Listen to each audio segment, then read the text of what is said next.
Here we have a 78-year-old widower. We have an 8-year-old Boy Scout. They're out in the middle of Venezuela with a floating house, talking dogs, a psychotic in a cave, a 13-foot bird.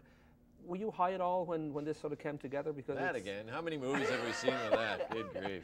The same old story. That's right. But was it something that you know, as it evolved, there's always a danger with such wonderful surrealism that, you know, just to find that there's a core there that people are going to go with it, because you're pretty much open to anything once you step into talking dogs and 13-foot birds. And yeah, it's a delicate balance, and you know, there are tenuous times all the way along that we worried we were going to fall off the tightrope, you know, just one step to either side and you falter. But you know, at the heart of it, you're always looking for something that's going to speak to people on an emotional level, and I think they'll go with you on a lot of other levels.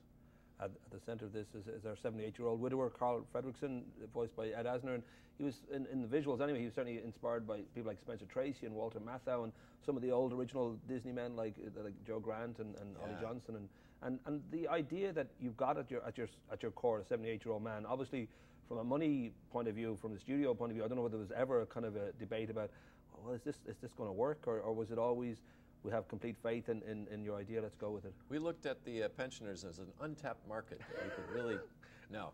We basically just tried to create really appealing characters. And you know, it's funny is a lot of people are pointing at that and going, I don't know if that's relatable, but we've had ants as main characters. We've had big hairy beasts with horns as main characters. You know, we've had some pretty wild stuff, and it really comes down to just creating something that you see a little bit of yourself in those characters, you know.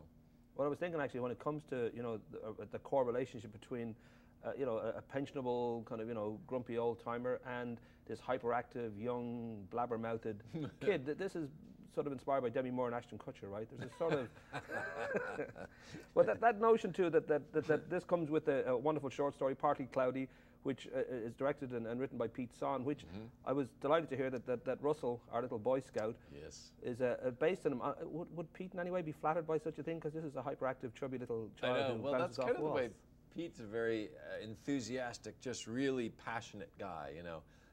He feels things very deeply. You could tell just by talking to him, and that's what's so, you know, he's a great guy to have around because he almost can't lie. Like, you show him something, hey Pete, what do you think of this? And he'll, like, you know, he'll make a face and you know right away his opinion. You know, he doesn't have that sort of filter that a lot of people put on the pleasant face and, well, it's a very noble effort, and you know, he just cut through all that with him. And the character, I think, is really rich because of starting with him. That, as I mentioned, the film itself, the surrealism that creeps in, it's certainly more Miyazaki than Mickey Mouse or even Monsters Inc. when you get there. But it also goes quite dark, and when talking about this, we don't want to give any sort of plot points away, but this old man living in a cave is quite psychotic, a little bit like Colonel Kurtz in Apocalypse Now. Yeah. Was that sort of difficult to get right? Because, you know, you're going down, it's like into the monstro's stomach, and how far do we go before the kids? Yeah, and we didn't do ourselves any favors because we wrote kind of from both ends to that point. And so we had all these things that were working and constructed, and then that piece had to be the perfect puzzle piece to fit into both sides, you know. It was really tricky. We rewrote and rewrote that sequence over 40 times. It was not fun. But in the end, it's, you know, I'm happy with it. I think it works pretty well. Pixar, one of those companies, it's a bit like being here in Pixar kind of headquarters, a bit like being in Abbey Road when the Beatles are in full swing, in that sense that each time you step up, as you said yourself at the wrap party for Wall-E, you're having a great time, and suddenly it dawns on you, oh, we're next, we have to go up there and be the next one who tries to hit a home run. I mean, is it something that, would you sleep well the night before? You've had it with Monsters Inc. already, you've been through the process, and that was a huge success, or, I don't know, can you relax, or can you allow yourself? Every time I start again, I think, okay, now I understand. Now I'm an expert on that, and you never do. It's always a big surprise, and there's some curveball that the story throws at you that seemed like you totally knew what you're doing, and now you have no idea. But that's the fun of it, you know. If you knew what we were doing, then I don't think the movies would be as good. I'm going to be dragged out very quickly. Your parents, Dave and Rita, they're doctors.